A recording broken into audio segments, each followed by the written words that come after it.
पिछली क्लास में हमने आप लोगों को बताया था क्रिस्टलीय ठोस और अक्रिस्टलीय ठोस। क्रिस्टलीय ठोस और अक्रिस्टलीय ठोस के अंतर्गत हमने बताया था क्रिस्टलीय ठोस किसे कहा जाता है और अक्रिस्टलीय ठोस किसे कहा जाता है। क्रिस्टलीय ठोस के अंतर्गत हमने बताया था कि ऐसा ठोस जिसमें एक जालक बिंदुओं का एक निश्चित पैटर्न होता है, या ये कह सकते हैं कि घटक कणों का एक निश्चित पैटर्न होता है, एक निश्चित पैटर्न होता है जिसे क्रिस्टलीय ठोस कहा जाता है। वही पैटर्न बार बार क्या होते हैं, दोहराए जाते हैं, उसे क्रिस्टलीय ठोस कहते हैं। क्रिस्टलीय ठोस में दीर्घ परिसर व्यवस्था होती है, अर्थात घटक कणों की एक निश्चित त्रिविम व्यवस्था होती है।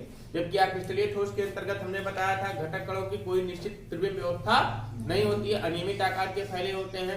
वो व्यवस्था किसी भी क्रिस्टल में थोड़े दूर के लिए ही सम्मिलित होती है, पूरे क्रिस्टल में पूर्ण रूप से विद्यमान नहीं होती है। इस प्रकार के ठोस को कौन सा ठोस कहा जाता है, अक्रिस्टलीय ठोस कहा जाता है। अक्रिस्टलीय ठोस की लघु परिसर व्यवस्था होती है, अर्थात पूर्ण रूप से वो सुव्यवस्थित ढंग से व्यवस्थित नहीं होते। क्रिस्टलीय ठोस क्रिस्टलीय ठोस के बाद हम कल कहे थे, बताएंगे आप लोग क्रिस्टलीय जालक और एकक शेल। क्रिस्टलीय जालक किसे कहा जाता है और एकक शेल किसे कहते हैं। क्रिस्टलीय जालक किसे कहते हैं और एकक शेल कहा जाता है। जैसे एक क्रिस्टल है, ये क्रिस्टल में क्या है, बहुत सारे एकक शेल लगे हुए हैं, घनाभ की आकृति के बहुत सारे एकक शेल एक दूसरे से जुड़े हुए हैं, अर्थात एक घनाभ यहाँ, दूसरा यहाँ, तीसरा यहाँ, उसके नीचे एक, इसके नीचे एक, उसके नीचे एक, इसी संरचना को क्या कहते हैं, हमें क्रिस्टलीय जालक कहा जाता है। तो क्रिस्टल में, किसी क्रिस्टल में ठोस के उनके घटक कणों की त्रिविम व्यवस्था, कोई क्रिस्टल होता है, उस क्रिस्टल में ठोस के उनके घटक कण का मतलब यहाँ पर एक घनाभ इसका क्या है, एक घटक कण है। घनाभ इसका क्या है, घटक कण। तो घटक कणों की एक त्रिविम व्यवस्था जो होती है, घटक कणों की एक त्रिविम व्यवस्था जो होती है, एक निश्चित पैटर्न जो होता है, निश्चित पैटर्न जो होता है, और वही निश्चित पैटर्न पूरे क्रिस्टल में जो विद्यमान होता है उसे हम क्या कहते हैं, क्रिस्टलीय जालक कहते हैं। तो क्रिस्टलीय ठोस में घटक कणों की एक त्रिविम संरचना उसकी क्रिस्टलीय संरचना कहलाती है, और घटक कणों की एक नियमित पुनरावर्ती व्यवस्था उसका क्रिस्टलीय जालक कहलाता है। क्या कहलाता है, क्रिस्टलीय जालक कहलाता है। हेडिंग डालें क्रिस्टलीय जालक और एकक शेल, उसके नीचे हेडिंग डालें क्रिस्टलीय जालक। क्रिस्टलीय जालक,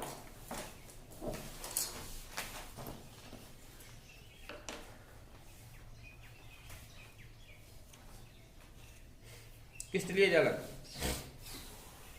देखिए किसी क्रिस्टलीय ठोस में, किसी क्रिस्टलीय ठोस में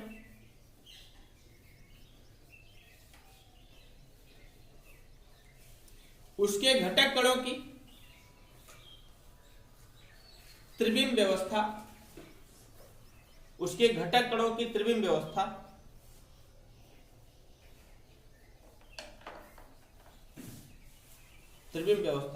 उसकी क्रिस्टलीय संरचना कहलाती है।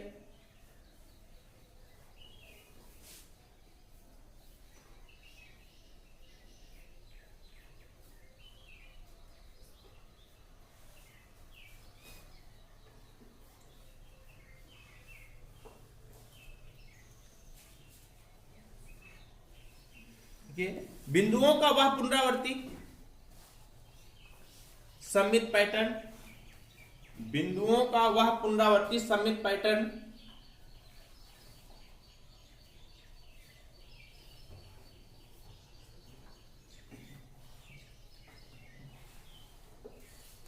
जो क्रिस्टल में उसके घटक कणों की, जो क्रिस्टल में उसके घटक कणों की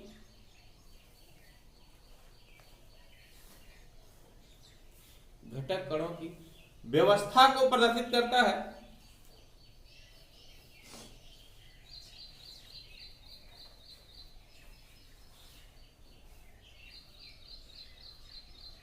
क्रिस्टल जालक कहलाता है।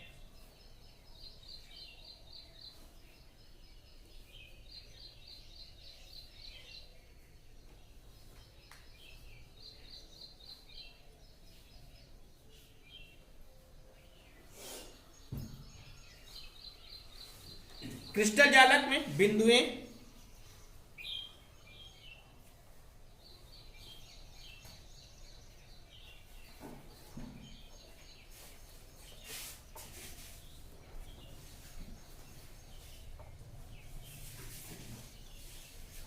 जालक बिंदुएं कहलाती हैं।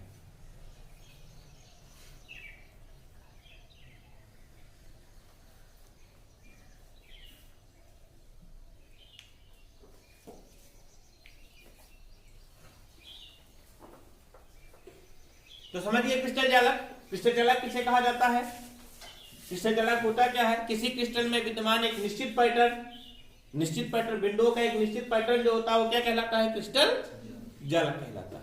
और ये संरचना पूर्ण क्रिस्टल में क्या होती है? विद्यमान होती है। सारे के सारे क्रिस्टल में क्या होती है? एक समान रूप से फैली होती है। अब एक लिए एकक सेल, यूनिट सेल, एकक सेल, यूनिट सेल।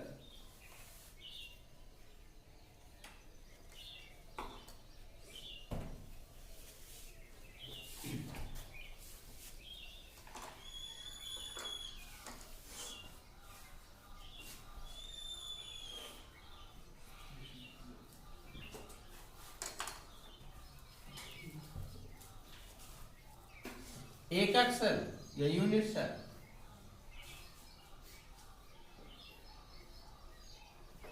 देखिए ये क्या है? इस तरीके की संरचना पूरे क्रिस्टल में विद्यमान है ना? देखिए इस तरीके की संरचना पूरे क्रिस्टल में विद्यमान है कि नहीं? तो इस क्रिस्टल का ये क्या है? एक प्रकार का एकक सेल है।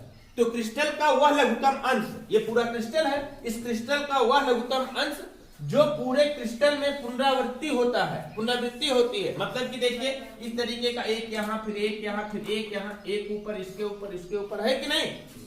फिर उसके पीछे, फिर उसके पीछे, उसके पीछे, है कि नहीं? अगर क्रिस्टल और बड़ा होता तो इस तरीके से ऐसे बढ़ता चला जाता है कि नहीं बढ़ता चला जाता है? उसके नीचे भी बढ़ता चला जाता है, होता है कि नहीं?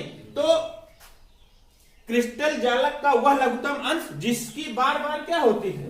पुनरावृत्ति होती है। मतलब कि एक बार बार वही क्या होते हैं? दोहराए जाते हैं। उसे क्या कहा जाता है?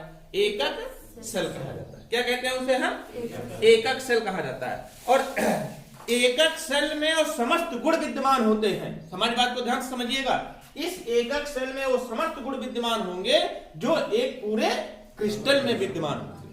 या ये कह सकते हैं कि जो गुण एकक सेल का होगा वही गुण क्या होगा? पूरे क्रिस्टल का होगा। क्यों? क्योंकि इन्हीं से तो मिलकर के ये पूरा क्रिस्टल बना हुआ है। इन्हीं से मिलकर के तो पूरा क्रिस्टल बना हुआ है। सभी क्रिस्टल जालक में उपस्थित एकक सेलों की एक विशेषता होती है। क्या विशेषता होती है? इसमें कितने भुजाएं होती हैं? इसमें 8 कोने होते हैं। 8 कोने होते हैं। कितने कोने होंगे? 8 कोने होंगे। और प्रत्येक कोनों पर 3 भुजाएं आकर के काटती हैं। कितनी भुजाएं काटती हैं? 3 भुजाएं काटती हैं। कौन कौन सी भुजा काटती है? ए, बी और सी। देखिए या यहाँ इसको मत लिखिए, ये कोण आसानी से स्पष्ट नहीं होगा अभी। यहां पर देखिए 3 भुजाएं आकर के काटती हैं। कौन कौन सी भुजा काटती है? देखो कौन कौन सी भुजा काटती है आपकी? ए, बी और सी। प्रत्येक कोनों पर 3 भुजाएं काटती है। देखो चाहे यहां पर एक भुजा, एक भुजा, एक भुजा, एक भुजा, एक भुजा, एक भुजा, एक भुजा। देखो सभी कोनों पर कितनी भुजाएं? 3 भुजाएं काटती हैं। और प्रत्येक कोनों पर 3 एंगल बनते हैं। कितने एंगल बनते हैं? 3 एंगल बनते हैं। 3 कोण बनते हैं। कौन कौन से? इसको बोला जाता है कौन सा? अल्फा। इसे बोला जाता है कौन सा? बीटा। इसे बोला जाता है कौन सा? गामा। और ये यहीं पर नहीं होगा, सब जगह होगा, सब जगह, सभी कोनों पर। तो एकक सेल की विशेषता क्या होती है? प्रत्येक एकक सेल में कितने कोने होते हैं? 8 कोने होते हैं। देखो 8 कोने हुए। और प्रत्येक कोनों पर कितनी भुजाएं काटती हैं? 3 भुजाएं, ए, बी, सी, 3 भुजाएं काटती हैं। और प्रत्येक कोनों पर एंगल का निर्माण होता है। और एंगल को क्रमशः किससे कहते हैं? अल्फा, बीटा और गामा। अल्फा, बीटा और गामा। इन्हीं भुजाओं की लंबाई और काटे गए कोणों के आधार पर, दिखाई दे रहा है इसमें? इन्हीं भुजाओं की लंबाई और काटे गए कोणों के आधार पर अगस्त ने, एक वैज्ञानिक थे, उनका नाम था अगस्त ब्रेवेस ने एकक सेलों को 7 भागों में विभाजित किया। 7 प्रकार के एकक सेलों का निर्माण किया है। कितने प्रकार के? 7 प्रकार के एकक सेलों का निर्माण किया है। समझ रहे? इन्हीं भुजाओं की लंबाई एबीसी के आधार पर और काटे गए कोण के आधार पर अगस्त ब्रेवेस ने एकक सेलों को कितने भागों में विभाजित किया है? 7 भागों में विभाजित किया है। समझ गए ना? एकक सेल किसे कहा जाता है? तो किसी क्रिस्टल जालक का अवाल लघुत्तम अंश, एकक सेल की परिभाषा भी यही होगी। किसी क्रिस्टल जालक का अवाल लघुत्तम अंश जो संपूर्ण क्रिस्टल में क्या होता है? विद्यमान होता है, अर्थात पुनरावृत्ति होती है, उसे क्या कहते हैं? एकक सेल कहते हैं। समझ गए ना? तो लिखिए एकक सेल, यूनिट सेल।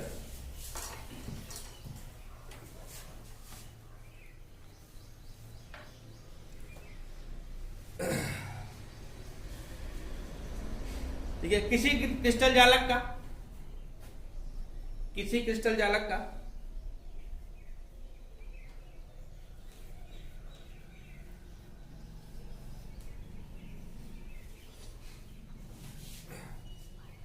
वह लघुत्तम अंश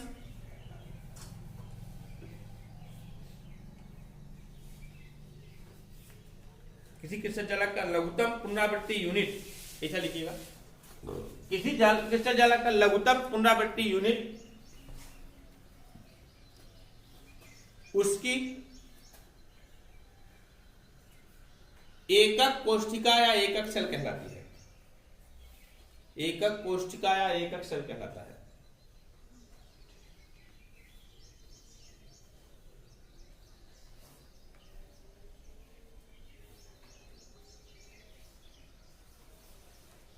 अथवा लिखिए, क्रिस्टल जालक का जो लघुत्तम अंश, क्रिस्टल जालक का जो लघुत्तम अंश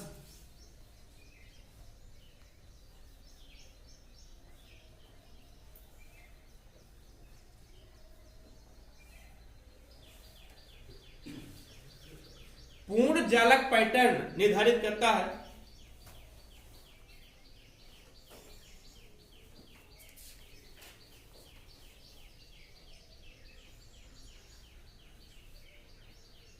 पूर्ण जालक पैटर्न निर्धारित करता है, एकक कोष्ठिका या एकक सेल कहलाता है। एकक कोष्ठिका या एकक सेल कहलाता है।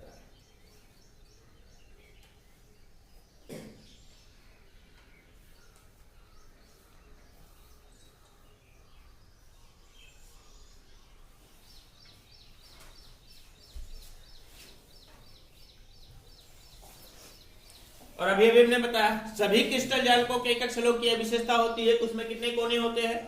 8 कोने होते हैं, और प्रत्येक कोनों पर 3 भुजाएं काटती हैं एबीसी, और कितने कोण बनाते हैं?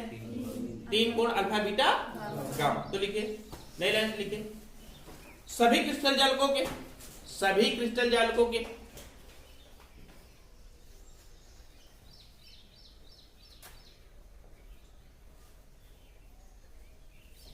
सभी क्रिस्टल जालकों के एकक सेलों में असमानता होती है कि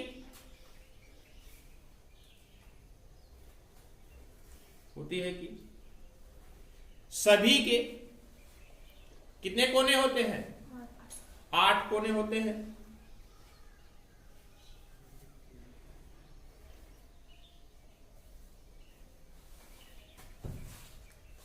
देखिए बेटा, सभी पर कितने कोने होते हैं? 8 कोने होते हैं, और प्रत्येक कोनों पर क्या होता है? ये जालक बिंदु होता है।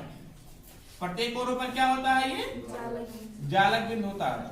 8 कोने होते हैं, और प्रत्येक कोनों पर, लिखिए, प्रत्येक कोनों पर जालक बिंदु होता है।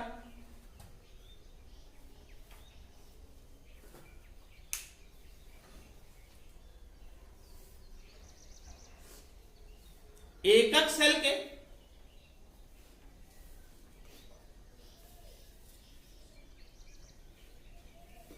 ए बी व सी कोर, कोर मतलब भुजा, ए बी व सी कोर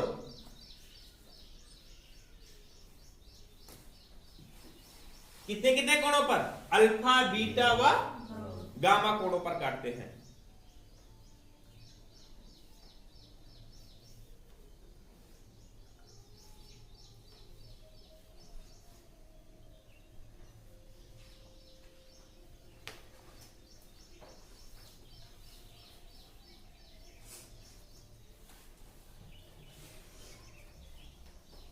और अभी भी हमने बताया आप लोगों को कि एबीसी भुजा की लंबाई और काटे गए कोण के आधार पर ऑगस्ट बेबेस ने 14 प्रकार के त्रिविम जालक की संभावना की है। 14 प्रकार के त्रिविम जालक की संभावना की है। उन 14 प्रकार के त्रिविम जालकों में 7 मूल क्रिस्टल निकायों का निर्माण किया जा सकता है। 14 प्रकार के त्रिविम जालक बनाए जा सकते हैं और 7 मूल क्रिस्टल का निर्माण किया जा सकता है।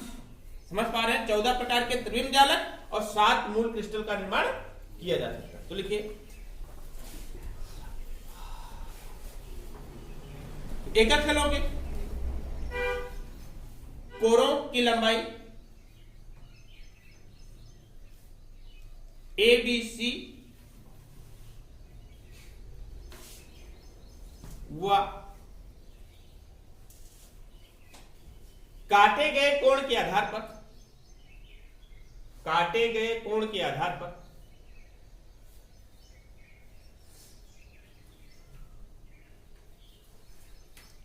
ऑगस्ट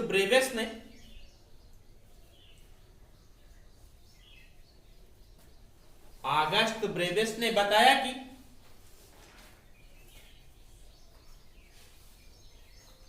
चौदह विभिन्न प्रकार के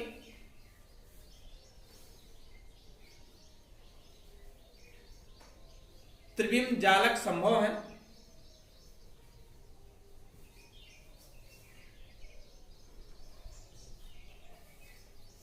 जो 7 मूल क्रिस्टल निकायों में, जो 7 मूल क्रिस्टल निकायों में, जो 7 मूल क्रिस्टल निकायों में विभाजित किए जा सकते हैं।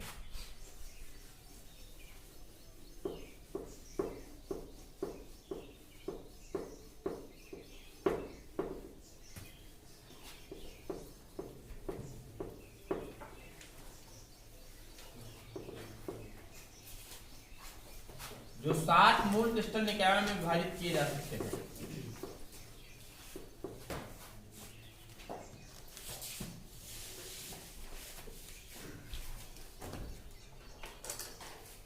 जिनके अभिलाक्षणिक गुण निम्न है, जिनके अभिलाक्षणिक गुण निम्न है।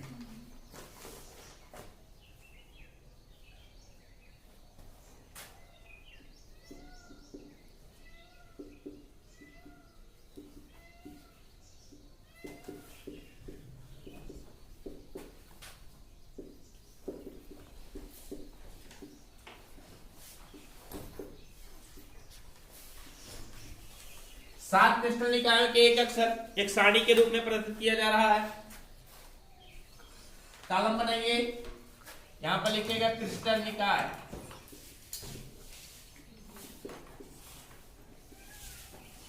क्रिस्टल निकाय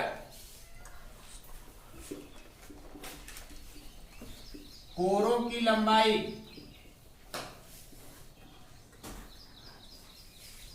और कोण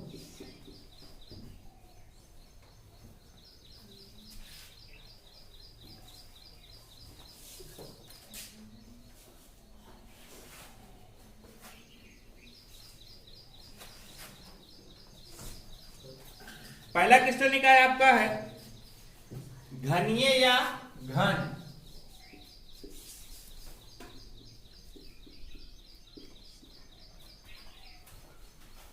ये संरचना भी यही बगल बना लीजिए। ये संरचना बनाए नहीं ना आप लोग? हाँ अभी बना लीजिएगा, पहले समझ लीजिएगा इसको, मैं समझा दे रहा हूं।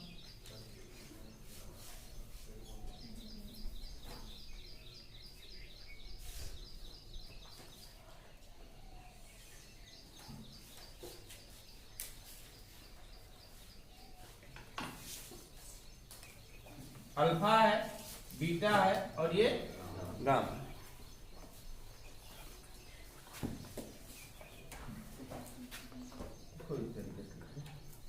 ये ए भुजा है, ये बी है और ये सी।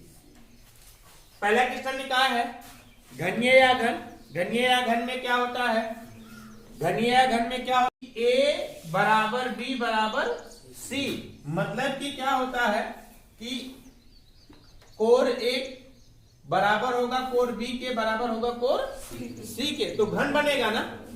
घन का मतलब क्या बनेगा? कई तरीके की संरचना बनेगी, तब क्यूब बनेगा। क्यूब बनेगा कि नहीं? ये भी एक एकक है, क्यूब बनेगा ना। इसमें क्या होगा? ए बराबर बी बराबर सी, मतलब कि सभी भुजाएं आपस में बराबर होगी और काटे गए कोण का मान भी क्या होगा? बराबर होगा। अल्फा बराबर बीटा बराबर गामा, और सबका मान कितना होगा? 90 डिग्री। सभी का मान कितना होगा? 90 डिग्री। तो इसे क्या कहा जाएगा? घनीय या घन कहेंगे। अगला देखिए टेट्रागोनल। टेट्रागोनल, टेट्रागोनल में क्या होता है? देखिए ए बराबर बी बराबर नहीं होगा किसके? सी के। मतलब कि side A equal to side B के is not equal to side C के। मतलब कि ए और बी का मान क्या होगा?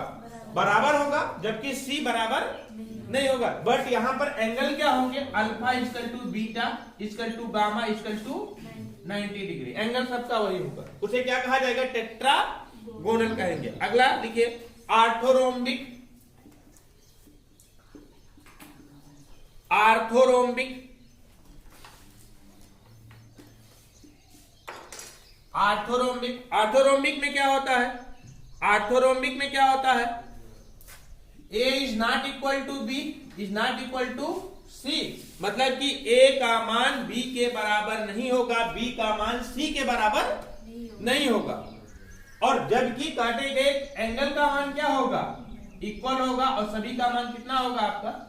90 डिग्री। तो इस प्रकार की संरचना को क्या कहा जाएगा? आर्थोरोम्बिक कहा जाएगा। अगला होगा मोनोक्लिनिक। मोनोक्लिनिक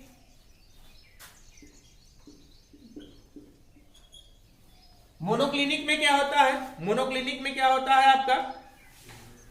क्या होता है? A is not equal to B is not equal to C. मतलब कि ए बी सी का मान आपस में बराबर नहीं होगा, और alpha equal to beta equal to 90 degree but not equal to gamma. ध्यान दीजिएगा, यहाँ पर अल्फा और बीटा का मान तो क्या होगा? 90 डिग्री होगा, जो कि इक्वल होगा, लेकिन गामा का मान 90 डिग्री नहीं होगा, जो बराबर नहीं होगा। तो इसे क्या कहा जाएगा? मोनोक्लिनिक। क्या कहेंगे इसे हम? मोनोक्लिनिक। अगला है ट्राइक्लिनिक।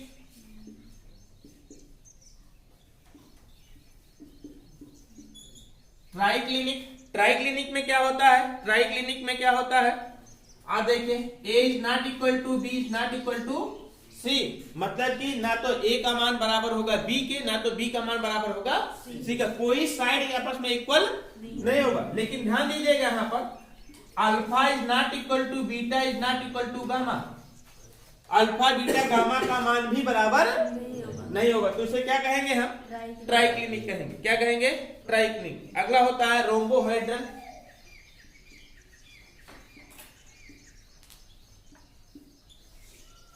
रोम्बोहेड्रन में क्या होता है?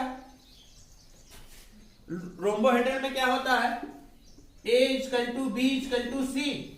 साइड सभी इक्वल होते हैं, बट एंगल का मान भी सभी इक्वल होता है। Alpha equal to beta equal to gamma, but किसी एंगल का मान 90 डिग्री नहीं होता। किसी एंगल का मान 90 डिग्री नहीं होता। तो इसे क्या कहा जाता है?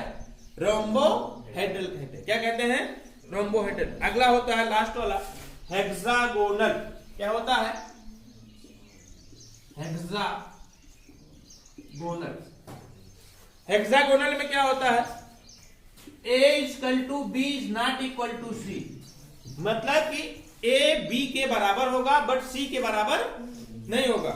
और इसका एंगल की बात करते हैं, तो alpha equal to beta equal to 90 degree, और गामा इक्वल टू कितना होता है? 120 डिग्री। यही क्या है? 7 मूल क्रिस्टल निकाय। 7 मूल क्रिस्टल निकाय होते हैं। इसको नोट कर लीजिए आप। अभी हम बताते हैं इसमें क्वेश्चन कैसे पूछा जाता है। इसमें क्वेश्चन भी पूछा जाता है एग्जाम में। क्वेश्चन इसमें किस तरीके से पूछा जाता है अभी मैं बता रहा हूं आप लोगों को।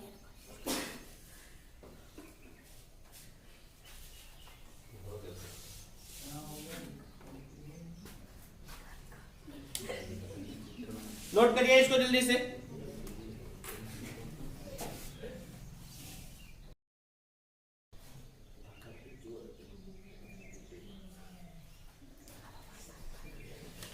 हाँ, इस फिगर को बना लीजिएगा आप लोग। देखिए क्या कहा जाता है, क्या बताया हमने? 7 क्रिस्टल निकाय, 7 एक अक्षर। 7 क्रिस्टल निकायों के एक अक्षर। 7 क्रिस्टल निकायों के एक अक्षर कौन कौन से हैं? सबसे पहला घनीय या घन। सबसे पहले घनीय या घन। घनीय या घन में क्या होता है? कोरों की लंबाई क्या होती है? Alpha equal to B, sorry A equal to B equal to C. मतलब कि A का मान बराबर होगा B के, B का मान बराबर होगा C के। तो होगा क्या? Alpha equal to gamma equal to beta. मतलब कि अल्फा का मान बराबर होगा बीटा के, बीटा का मान बराबर होगा किसके? गामा के। तो इसे क्या कहा जाएगा आपका? इसे क्या कहेंगे? घनीय या घन कहेंगे। क्या कहेंगे इसे हम? घन या घन कहेंगे। दूसरा होता है टेट्रागोनल। टेट्रागोनल में क्या होता है? टेट्रागोनल में क्या होता है? Alpha equal to beta, sorry, a equal to B not equal to C. A का मान बी के मान के बराबर नहीं होता है, और alpha equal to beta equal to gamma होता है, तो उसे कहा 90 डिग्री होता है, तो उसे कहा जाएगा टेट्रागोनल। अगला होगा आर्थोरोम्बिक। आर्थोरोम्बिक में क्या होगा? a is not equal to b is not equal to c, और बट यहाँ पर क्या होगा? Alpha equal to beta equal to gamma, मतलब काटे गए कोण का मान बराबर होगा, सभी का मान 90 डिग्री होगा, तो उसे क्या कहा जाएगा? आपका आर्थोरोम्बिक। अगला होगा मोनोक्लिनिक। मोनोक्लिनिक में क्या होता है कि a is not equal to b is not equal to c, इसका मान आपस में बराबर नहीं होगा, और फिर alpha equal to beta equal to 90 degree is not equal to gamma, तो इसे क्या कहेंगे हम? मोनोक्लिनिक। ट्राइक्लिनिक होता है a is not equal to b is not equal to c, और अल्फा बीटा गामा का मान भी आपस में बराबर नहीं होता, उसे ट्राइक्लिनिक कहते हैं। रोम्बोहेड्रल। रोम्बोहेड्रल में क्या होता है? कोरों की लंबाई सभी आपस में बराबर होती है, और अल्फा बीटा गामा का मान भी आपस में बराबर होता है, लेकिन किसी का मान 90 डिग्री नहीं होता, तो उसे क्या कहा जाता है? रोम्बोहेड्रल। अगला होता है हेक्सागोनल। हेक्सागोनल में क्या होता है? Alpha equal to, sorry, a equal to b होता है, but is not equal to c, मतलब a b के बराबर होगा और c के बराबर नहीं होगा, और अल्फा इक्वल टू बीटा बराबर 90 डिग्री होगा, बट गामा इक्वल टू कितना होगा? 120 डिग्री होगा। इस तरीके से 7 क्रिस्टल निकायों के एक अक्षर बनाए गए हैं। 7 क्रिस्टल निकाय के एक अक्षर होते हैं। हमने बताया था, अभी मैं बताऊंगा आप लोगों को क्वेश्चन कैसे बनता है। इससे एक क्वेश्चन अवश्य पूछा जाता है। किस तरीके से क्वेश्चन पूछा जाता है, ऊपर मिटा करके मैं बताता हूं आपको क्वेश्चन कैसे बनता है। क्वेश्चन पूछा जाता है कि एक क्रिस्टल निकाय है जिसमें क्या है? एक क्रिस्टल निकाय है जिसमें कोरों की लंबाई a is not equal to b is not equal to c है, तथा कोण कोरों की लंबाई a is not equal to b is not equal to c है, तथा कोण क्या है? Alpha equal to beta equal to gamma equal to 90 degree. तो क्रिस्टल निकाय का नाम बताइए, पूछा जाएगा। क्रिस्टल निकाय का नाम बताइए, निकाय का नाम बताइए। इस तरीके का क्वेश्चन पूछा जाता है, तो बताओगे क्या होगा? ये आर्थोरोम्बिक होगा। समझ पा रहे हैं ना? यह पूछा जाएगा कि आर्थोरोम्बिक में कोणों की लंबाई, देखो a is not equal to b is not equal to c है ना, और alpha equal to beta equal to gamma equal to 90 degree, तो क्या हो जाएगा? आर्थोरोम्बिक हो जाएगा। ये ऑप्शन में पूछा जाएगा। तो क्रिस्टल निकाय होगा, यह पूछा जाए क्रिस्टल निकाय का नाम बताइए, यह पूछा जाएगा यहाँ पर क्रिस्टल निकाय होगा। क्रिस्टल निकाय होगा, क्या कह सकते हैं? यहाँ पूछा जा सकता है क्रिस्टल निकाय होगा। अब क्रिस्टल निकाय होगा मतलब यहाँ पर 4 ऑप्शन दे दिया जाएगा। चारों ऑप्शन दे दिया गया ऊपर वाला, घनीय, घनाभ, टेट्रागोनल, आर्थोरोम्बिक, मोनोक्लिनिक। समझ पा रहे हैं ना? तो उसी में से आपको एक बताना पड़ेगा क्या होगा। इस तरीके के क्वेश्चन आपको आगे देखने को मिलेंगे। जब आप सॉल्व करेंगे तो वहां पर बहुत सारे क्वेश्चन ऐसे देखने को मिलेंगे। तो इस तरीके से पूछा जाएगा कि मोनोक्लिनिक में होता है, मोनोक्लिनिक में होता है, तो लिखोगे कोरों की लंबाई a is not equal to b is not equal to c, but alpha is equal to beta equal to 90 degree is not equal to gamma. इस तरीके का क्वेश्चन पूछा जाता है। समझ गए ना? अब पढ़िए आप लोग। अब इसी के अंतर्गत सबसे पहला 7 क्रिस्टल निकायों में महत्वपूर्ण क्रिस्टल निकाय आपका कौन सा होता है? घनीय या घन। तो आपको पढ़ना क्या है? आपको घनीय या घन पढ़ना। तो लिखिए हेडिंग डालिए, घन क्रिस्टल निकाय। घन क्रिस्टल निकाय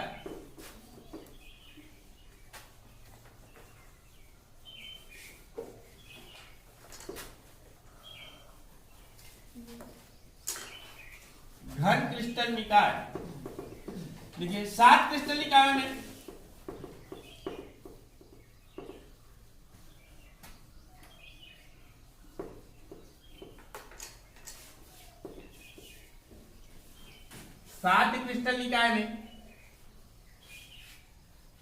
घन क्रिस्टल निकाय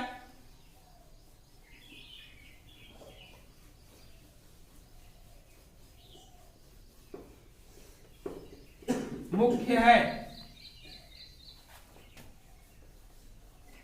घन क्रिस्टल निकाय मुख्य है।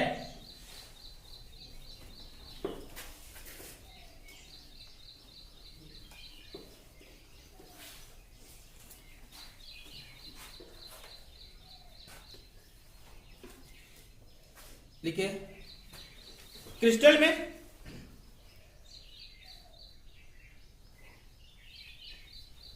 जालक बिंदुओं के पैटर्न के आधार पर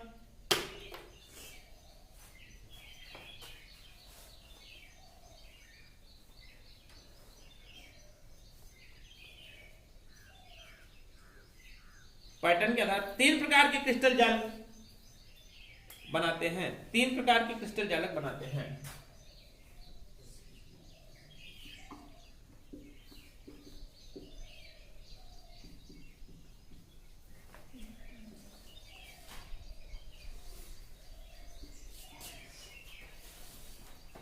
जालक बिंदुओं के पैटर्न के आधार पर घनीय या घन क्रिस्टल निकाय कितने प्रकार के?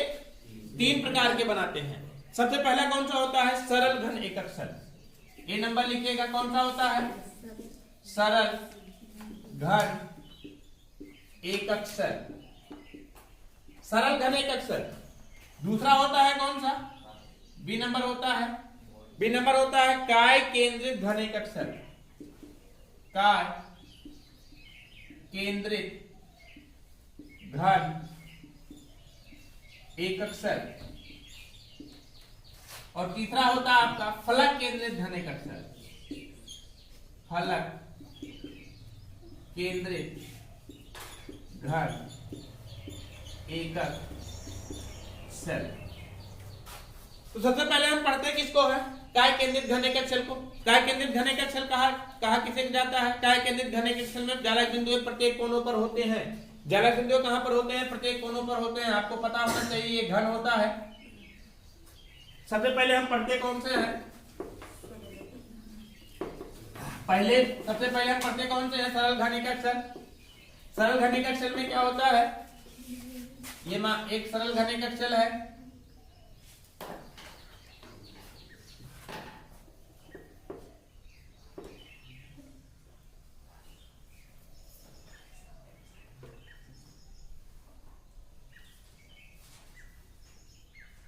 सरल घन एकक सेल है। सरल घन एकक सेल में क्या होता है? जालक बिंदु कहाँ होते हैं? प्रत्येक कोनों पर होते हैं। यहाँ पर होते हैं। जालक बिंदु यहाँ पर होते हैं, जिसे क्या कहा जाता है? सरल घन एकक सेल कहते हैं। क्या कहते हैं इसे हम? सरल घन एकक सेल कहा जाता है। ये पाया किसमें जाता है? ठोस ऑक्सीजन में और पोलोनियम में। ठोस ऑक्सीजन मतलब ऑक्सीजन को ठंडा कर दे, ताप कम करते रहे, दाब बढ़ाते रहे, ताप कम करते रहे, दाब बढ़ाते रहे, तो ठोस अवस्था परिवर्तित हो जाता है। तो ठोस ऑक्सीजन में और पोलोनियम में पाया जाता है। दूसरा हमने बताया कौन सा होता है आपका? काय केंद्रित घन एकक सेल। काय केंद्रित घन एकक सेल। काय केंद्रित घन एकक सेल की बात करते हैं तो काय केंद्रित घन एकक सेल में क्या होता है कि जालक बिंदुएं कहां उपस्थित होती हैं? जालक बिंदु कहां उपस्थित होते हैं? प्रत्येक कोनों पर उपस्थित होते हैं। और प्रत्येक कोनों पर उपस्थित होने के साथ साथ एक जालक बिंदु कहां उपस्थित होता है? घन के केंद्र में उपस्थित होता है। कहां उपस्थित होता है? घन के केंद्र में उपस्थित होता है। प्रत्येक जालक बिंदु यहाँ पर, एक जालक बिंदु यहाँ पर उपस्थित होगा, यहाँ पर, यहाँ पर, यहाँ पर, यहाँ पर, यहाँ पर। और एक जालक बिंदु कहां उपस्थित होगा? जहां डायगोनल काटेंगे, मतलब यहाँ पर उपस्थित होता है, कोनों पर बीच में उपस्थित होता है। इसे क्या कहते हैं हम? काय केंद्रित घन एकक सेल कहा जाता है। अगला होता है सी नंबर, कौन सा होता है? फलक केंद्रित घन एकक सेल। फलक केंद्रित घन एकक सेल। फलक केंद्रित घन एकक सेल में क्या होता है? फलक केंद्रित घन एकक सेल में क्या होता है? जालक बिंदु प्रत्येक कोनों पर उपस्थित होने के साथ साथ फलक कितने होते हैं? घन में कितने फलक होते हैं? टोटल 6 फलक होते हैं। 6 फलकों पर एक एक जालक बिंदु उपस्थित होता है। एक एक जालक बिंदु कहां उपस्थित होता है? 6 पर। एक जालक बिंदु यहाँ पर उपस्थित होगा या यहाँ पर कोनों पर उपस्थित होगा ही होगा। कोनों पर उपस्थित होगा। अब देखिए एक फलक ऊपर वाला है ना यहाँ पर, तो एक जालक बिंदु यहाँ उपस्थित हो जाएगा। होगा कि नहीं होगा? एक फ्रंट वाला होगा, एक जालक बिंदु यहाँ उपस्थित होगा। एक इधर होगा, एक जालक बिंदु यहाँ उपस्थित होगा। एक इस साइड वाला होगा, जालक बिंदु यहाँ उपस्थित होगा। और एक कहां होगा? नीचे उपस्थित होगा। होगा कि नहीं होगा? तो इसे क्या कहेंगे हम? फलक केंद्रित घन एकक सेल कहा जाता है। फलक केंद्रित घन एकक सेल कहा जाता है। कल इसको हम पुनः बताएंगे। घन क्रिस्टल निकाय, और इस प्रकार के सबको सरल घनेकक सेल, काय केंद्रित घनेकक सेल और फलक सरल घनेकक सेल, काय केंद्रित घनेकक सेल और फलक केंद्रित घनेकक सेल के बारे में पुनः बताएंगे। उसके साथ साथ में इसके कुछ और नाम भी होते हैं, 60 नाम भी होते हैं, उसको भी बताया जाएगा, और ये बहुत इंपॉर्टेंट है।